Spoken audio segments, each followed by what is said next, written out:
Amém. Só para lembrar os irmãos, hoje nós estamos compartilhando a segunda parte da mensagem domingo. O tema é restaurando valores na família. O texto, Efésios 6, versículo 4. Eu estava observando algo sobre esse texto, algumas coisas importantes. Por exemplo, no versículo 1, 2 e 3, Paulo fala sobre os filhos honrarem os seus pais, obedecerem os seus pais, né? Fala sobre a honra e a obediência. E de repente ele muda, e aí ele dá uma ênfase aqui no versículo 4. Ele diz assim: olha, e vocês pais. Então ele direciona a palavra a um outro público. Agora ele sai, ele está pregando para os filhos. Então ele direciona a palavra aos pais. E agora a palavra ela vem direto para os pais. Fala assim: vocês pais. Então ele fala de algo que nós não devemos fazer e algo que devemos fazer. O que não devemos fazer? Não provocar a ira dos filhos. Essa questão de não provocar a ira dos filhos é algo extremamente amplo. Se a gente fosse ficar pregando sobre esse assunto, nós íamos ter assunto para muito tempo. Eu estava lendo um artigo de um livro de um americano que ele fala de 25 maneiras em que os pais provocam a ira nos seus filhos. Então, olhando todas aquelas maneiras que ele falou, eu fiz um resumo, né? E trouxe para o meu entendimento, para as minhas palavras. E eu quero aqui colocar um pouco daquilo que ele coloca no livro.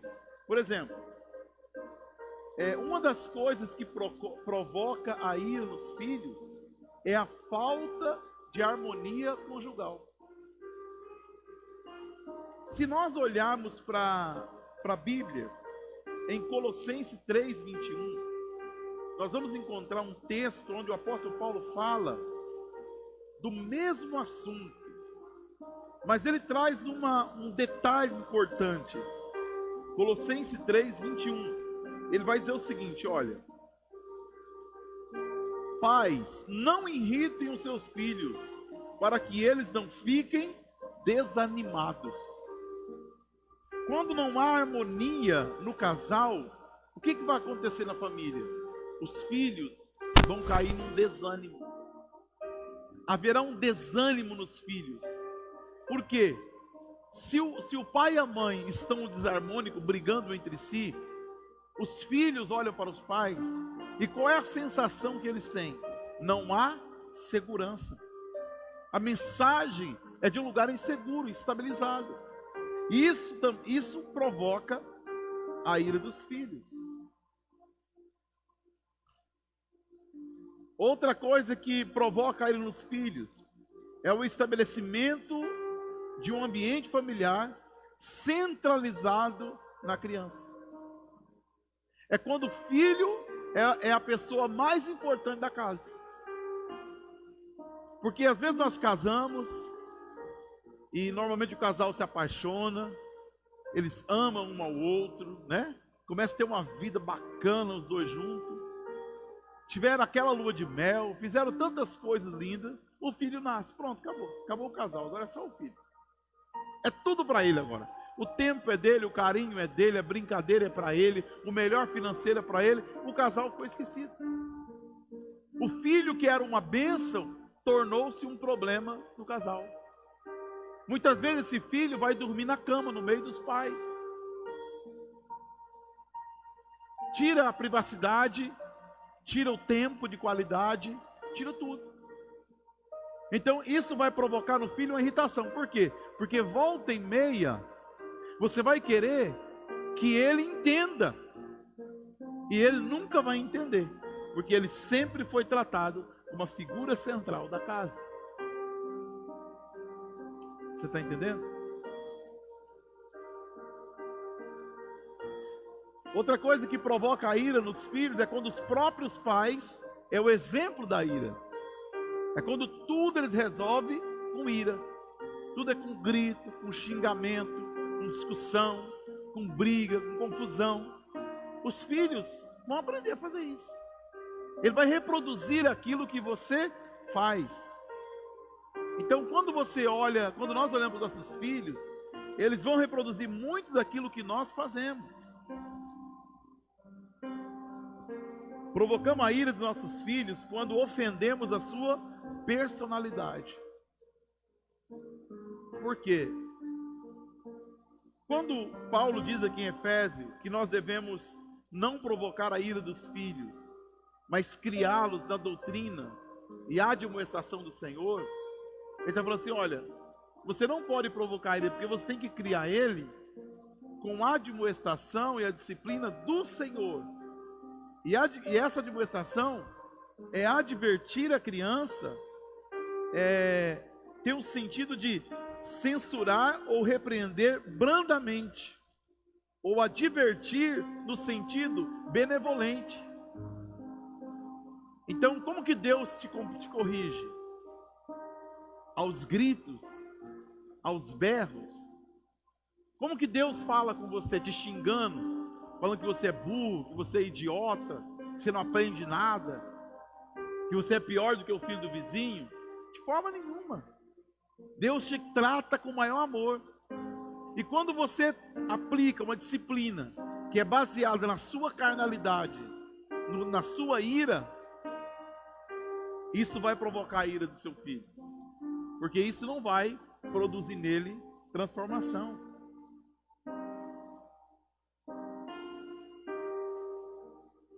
Muitos pais provocam aí nos seus filhos porque eles são legalistas. Sabe o que é um pai legalista? É um pai autoritário.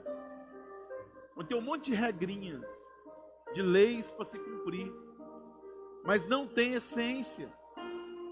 Então isso provoca os filhos e deixa eles desanimados.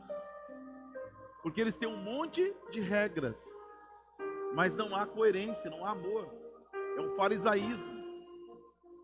É um pai que fala, uma mãe que fala aquilo que eles mesmos não fazem. Outra coisa que provoca a ira nos nossos filhos, não admitir os nossos próprios erros e nunca pedir perdão.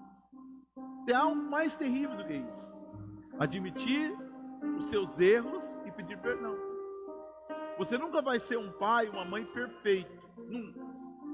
Esquece isso. Só que você precisa ser um pai, uma mãe capaz de se arrepender quando erra. Chegar para ele e falar, filho, eu estou errado. Eu agi mal com você. Mas sabe como que a gente às vezes faz? Eu agi mal, mas você viu o que você fez? Eu agi mal, mas você viu por que eu agi mal? Nós justificamos todo o nosso erro. E ainda dizemos que pedimos perdão. Pedido de perdão não é o justificar o meu erro. É o dizer, eu errei. E ponto final. Você me perdoa pelo meu erro? Sabe, esse é o caminho para se criar o filho sem provocar a ira. Outra coisa que provoca a ira dos filhos é o senso crítico. Você poderia hoje fazer uma pergunta para você mesmo. Quanto tempo faz que você elogiou os seus filhos? Quanto tempo faz? Você é uma pessoa que elogia mais ou critica mais? O que você mais maximiza? O que tem de melhor nos seus filhos ou o que tem de pior? O que você mais lembra a ele? Essas palavras, elas podem cortar como faca o coração de um jovem, de uma criança. Até a gente que é adulto, você não aguenta. Se todo dia você vir na igreja e uma pessoa te criticar, você para de vir na igreja. Você começa a se sentir tão mal com aquilo, porque todo dia é uma crítica. Às vezes o filho lava a louça, aí fala, ficou mal lavado.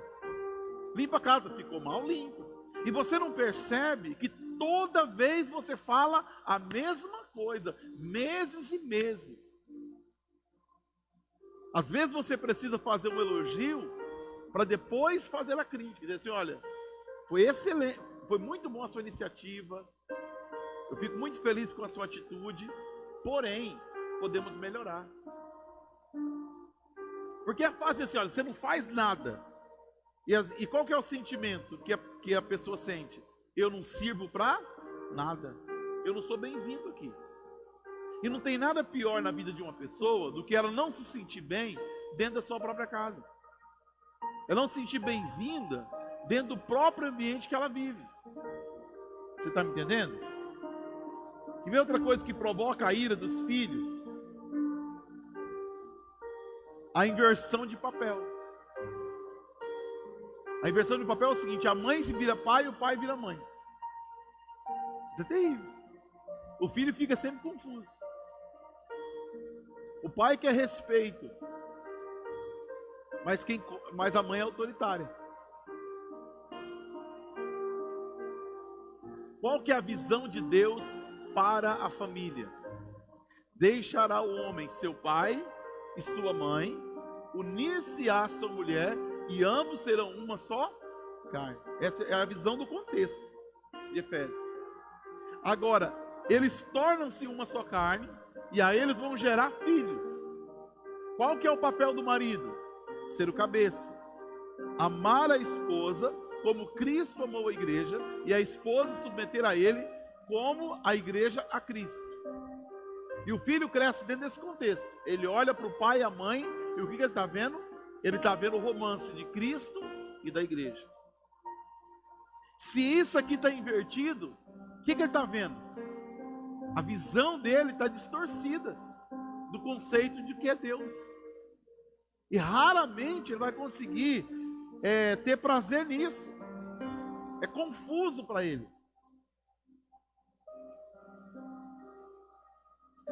Outra coisa importante que provoca ele nos filhos: comparar seus filhos negativamente em relação a outras crianças. Nada dói mais do que você falar para uma criança assim: olha, você viu o menino do vizinho? É melhor na escola do que você. O sentimento é: por que você não fica com o vídeo do vizinho? Deixa em paz. O sentimento é de rejeição. É igual o marido que compara a esposa. Gente, não dói mais numa mulher do que ela ser comparada com outra. Você viu fulana? Ela não é cebosa igual você. Ela anda bem arrumada, você daqui não é um trubufu. São palavras que vai destruir um lar, com certeza. Você entendeu? Por quê? A única forma de você não provocar ira nos seus filhos, não desanimá-los, é você ser o exemplo para ele. É você viver aquilo que você ensina. Então, por isso que você vai ensinar o seu filho na doutrina do Senhor, na disciplina do Senhor, porque primeiro ela passa em você e depois vai para os seus filhos. Então, aquilo que é pecado para mim é pecado para o meu filho. Não pode ser pecado só para ele. Você já viu aquela história? Faz o que eu falo, mas não faz o que eu faço? Nunca funcionou e nem nunca vai funcionar. Os filhos não suportam isso. E se eles suportarem, eles só vão se calarem. Até a adolescência ou até a juventude, isso vai explodir de alguma forma. E vai explodir em comportamento. Nós precisamos ver aonde nós estamos falhando. Outra coisa que provoca a ira dos nossos filhos: falta de encorajamento. Isso aqui é mais do que um elogio, é encorajar. Aquela palavra de encorajamento, de incentivo. Às vezes nós damos palavra de encorajamento para tanta gente, mas para os nossos filhos não. Não temos uma palavra de encorajamento, uma linguagem sincera. A nossa casa vai mudar quando a gente sentar na mesa com nossos filhos e mostrar para eles o quanto nós levamos Deus a sério. E o quanto aquilo é importante e é de verdade. Isso vai mudar a atmosfera do nosso lar. deixar de cumprir as promessas. Outra coisa que provoca a ira dos nossos filhos, né? Disciplinar diante dos outros, isso é terrível também. A falta de equilíbrio na liberdade. Ou você é rígido demais, ou você é relaxado demais. Tem pais que acorda solta, o filho faz o que quer. E tem outros que é rígido demais da conta. Você tem que ter um equilíbrio. Fala, pera um pouquinho. Vamos ter um equilíbrio. Vou ganhar a confiança dos meus filhos, aonde eu posso falar e eles vão me obedecer. Mas eu vou explicar para eles que o erro trará consequência. Amém ou não?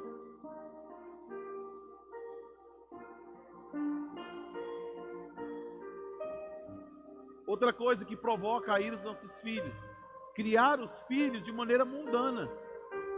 Mas você cria um filho de maneira mundana, ele pode fazer o que quer. Ele vê na internet o que ele quer, ouve funk o dia inteiro, ouve música do mundo. Entendeu? Ah não, mas eu não quero falar para não magoar. Vou falar para você uma coisa: ele vai ficar magoado do mesmo jeito. Você vai ter que falar. Você vai ter que sentar com seus filhos e explicar para eles. Se você ama Jesus, ele tem que mudar essa mentalidade. A mente dele, ela tem duas portas de entrada: os olhos e o ouvido. É aquilo que ele está vendo e ouvindo o dia todo. Eu acho que tem entretenimento. Tem entretenimento. Ah, tem um joguinho no celular. Meu filho gosta de jogar, beleza. Eu acho que isso não é o fim do mundo. Agora o problema é o seguinte: quantas horas ele vai ficar no jogo? Quanto tempo ele vai ficar? Então é preciso haver o que? Disciplina. E disciplina, se você for falar hoje com uma pessoa que trabalha na área de alimentação, como é que você acha que vai ser a disciplina?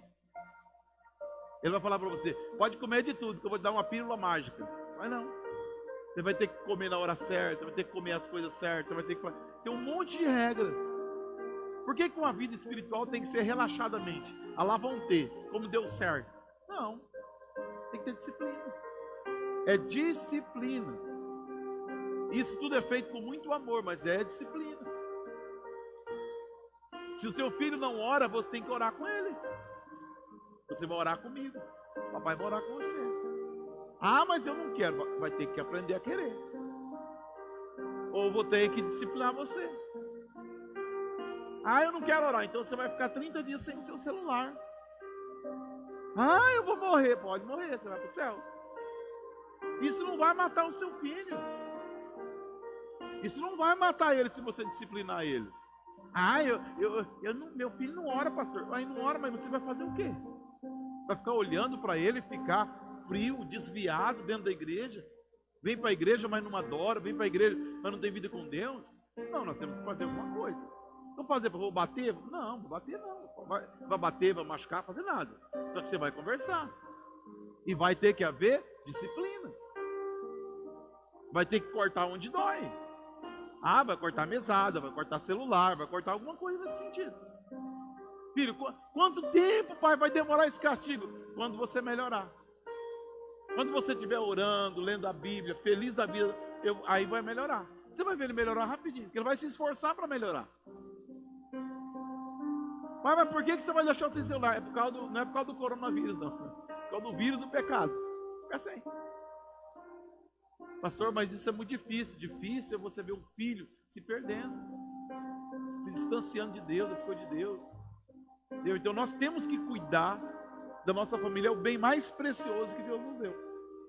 Outra coisa que destrói os filhos, né? E quando eu falo de criação mundana, toma cuidado com as amizades dos seus filhos. Pastor, eu vou pegar uma espingarda. Quando eles aparecerem na esquina, eu ponho eles para correr. Não. Seja amigo dos amigos do seu filho. Saiba quem são os amigos dele. Assim você vai conseguir ajudar ele. Porque se você escorraçar os amigos dele, ele vai se sentir também escorraçado. Então seja amigo dos amigos dele. E aí você começa a mostrar para ele como é que os amigos dele pensam. A cabeça que eles têm. Porque o filho é um presente que Deus deu para nós, amém? Outra coisa que provoca a ira dos filhos: a inconsistência dos pais na vida cristã. Você tem que ser uma pessoa você precisa organizar a sua vida. Se você quer seus filhos disciplinados, tem que começar em você.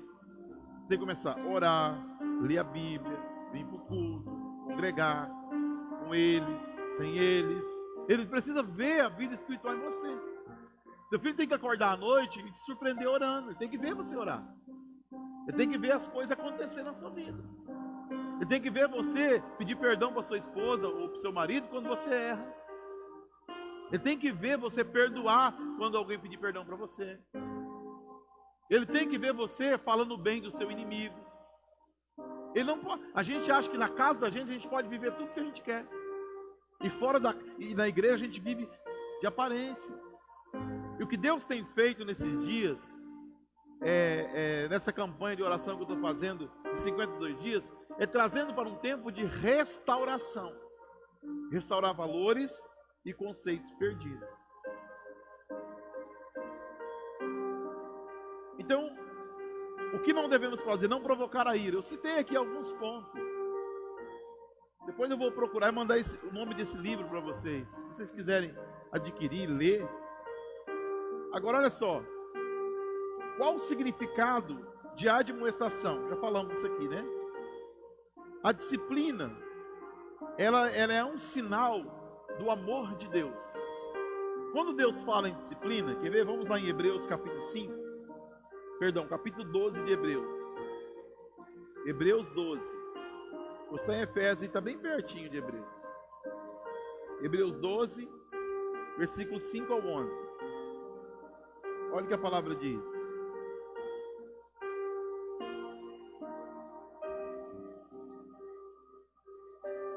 Diz assim, olha.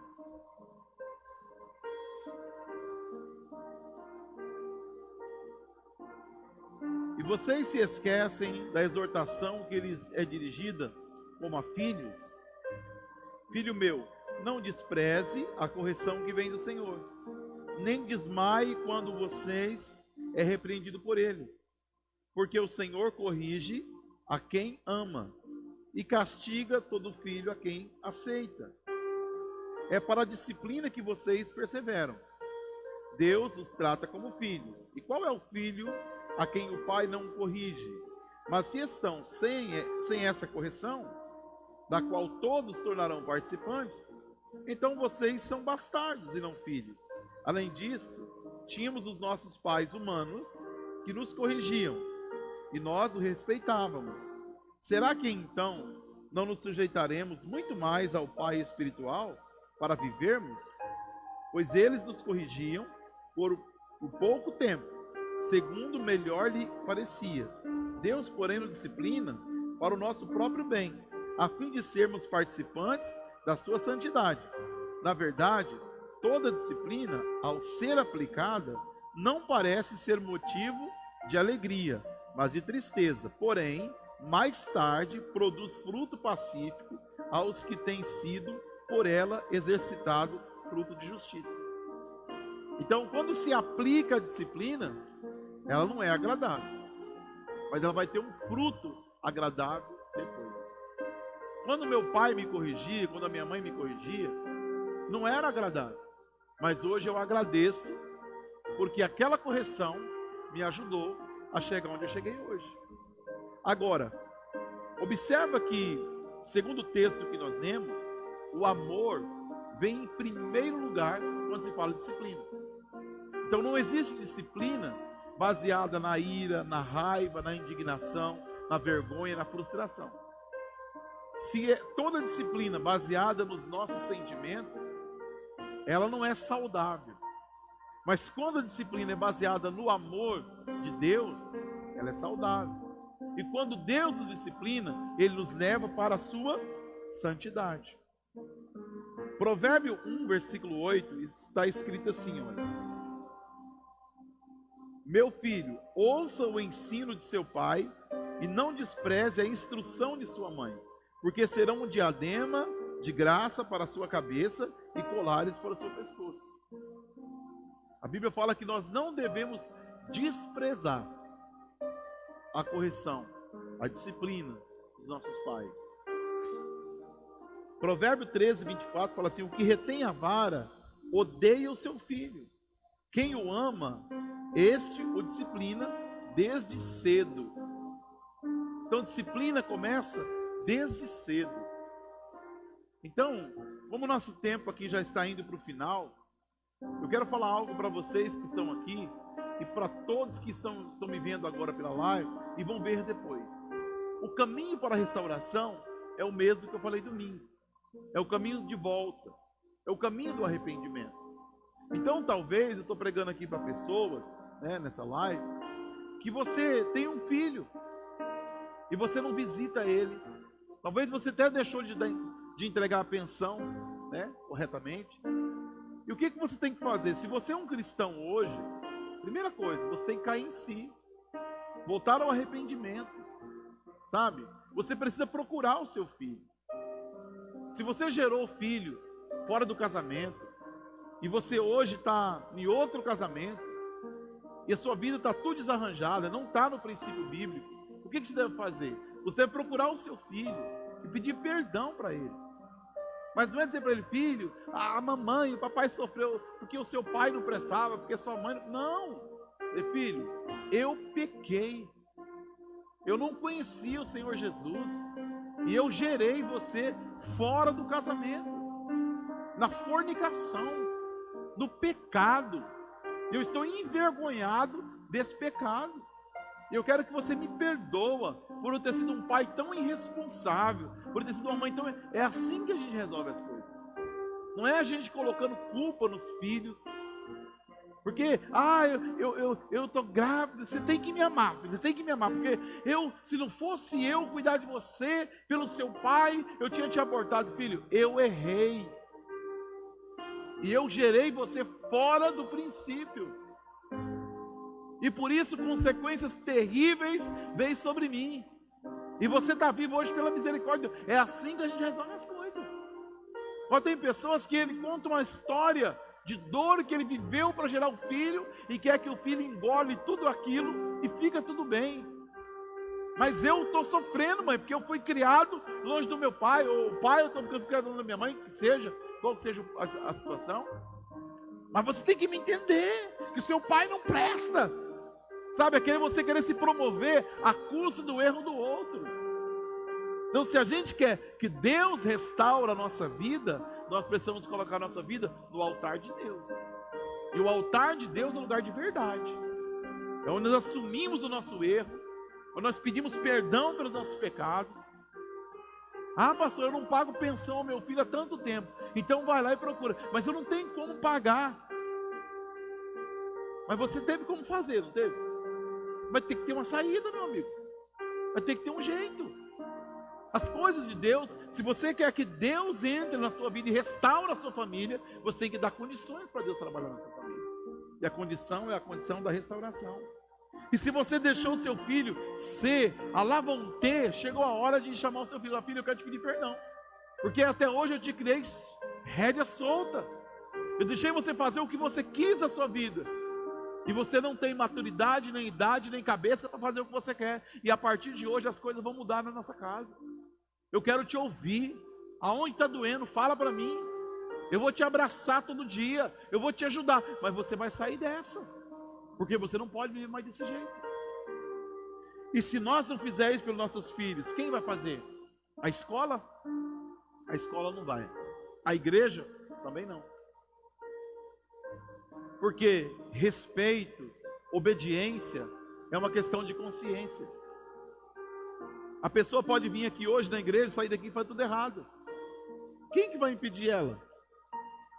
Se o meu filho quiser fazer as coisas erradas, quem que vai impedir ele? Vai ter uma câmera na minha casa escondida dentro do quarto para filmar ele? Se não é uma consciência cristã de que Deus existe, de que Deus ama ele, que Deus protege ele, e que o diabo também existe, que ele precisa vigiar e fechar as portas, eu tenho que ensinar isso para ele. Com quem que ele vai aprender isso? Na igreja ele vai ouvir um bom discurso, na minha casa ele vai ver a realidade. A grande verdade é que ia ver, sentar, olho no olho, e colocar, como dizia antigamente o povo, as cartas na mesa. A Bíblia diz em Provérbios 13, 18 e 19, versículo 23, 13. Não deixe a criança sem disciplina, porque se você a castigar com a vara, ela não vai morrer. Você o castigará com a vara e livrará a alma dela do inferno. Se você hoje castiga o seu filho, isso é um ato de crueldade, quando existe amor nessa disciplina. Eu quero finalizar, e antes de finalizar, eu vou até resumir tudo aqui. Eu quero falar algo. Há vários cultos que nós declaramos aqui: eu e a minha casa serviremos ao Senhor. Não é verdade? Isso é muito bom. Agora, quando Josué, lá no começo, essa frase que nós falamos é a frase que Josué disse. Mas o que Deus disse para Josué no começo? Deus para ele assim: olha, seja forte e corajoso. Medita no livro dessa lei de dia e de noite. Fale dele, né? Bota em prática tudo que está nessa lei. E o que Deus pediu na lei para fazer em relação aos filhos? Em Deuteronômio 6, versículo 4, está escrito assim, olha, do 6 ao 9. Escute, Israel, o Senhor nosso Deus é o único Senhor. Portanto, ame o Senhor teu Deus de todo o seu coração, de toda a sua alma e com toda a sua força. E essas palavras que hoje lhe ordeno estarão no seu coração. Você as inculcará aos seus filhos e delas falará quando estiver sentado em casa, andando pelo caminho, ao deitar-te, ao levantar-se. Também deve amarrá-las como sinal na tua mão, e elas lhe serão como frontal entre os olhos, e você as escreverás nos umbrais de tua casa e nas suas portas. O que está acontecendo aqui? Quando Josué fala assim, ó, eu não sei quanto a vocês, mas eu e a minha casa serviremos ao Senhor, ele está falando assim, eu e a minha casa, vai acontecer isso aqui dentro dela. Eu vou sentar com os meus filhos, eu vou falar da palavra com eles, quando nós deitar, quando nós andar pelo caminho, quando comer, vai ver isso aqui. Sabe o que é isso aqui? Para os nossos dias hoje, um bom culto doméstico, onde o pai, sacerdote, lê um versículo da Bíblia, a mãe canta um louvor e a família ora junto.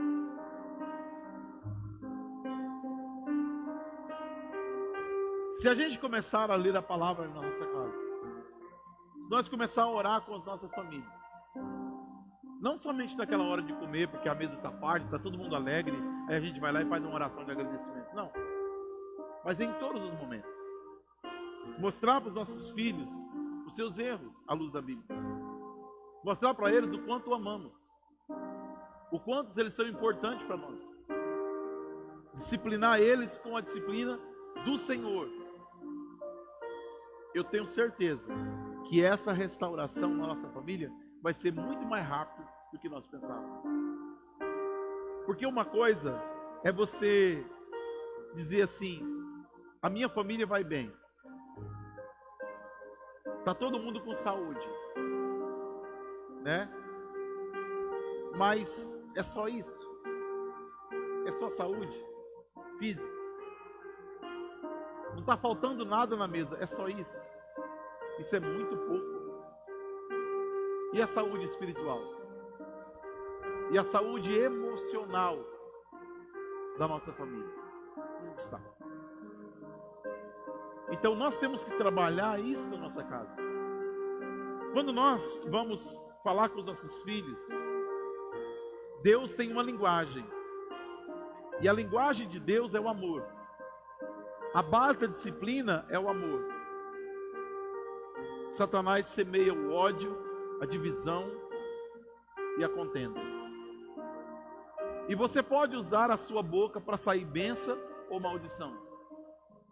Tiago disse, da mesma fonte não pode jorrar águas amargas e águas doces. É preciso jorrar um tipo de fonte. Então, se nós começarmos a encorajar os nossos filhos, falar para eles o valor que eles têm para nós e para Deus, mostrar para eles que a disciplina é sempre um ato de amor, olhar para nós mesmos e começar a corrigir a nossa vida, para não ser um mau exemplo para eles.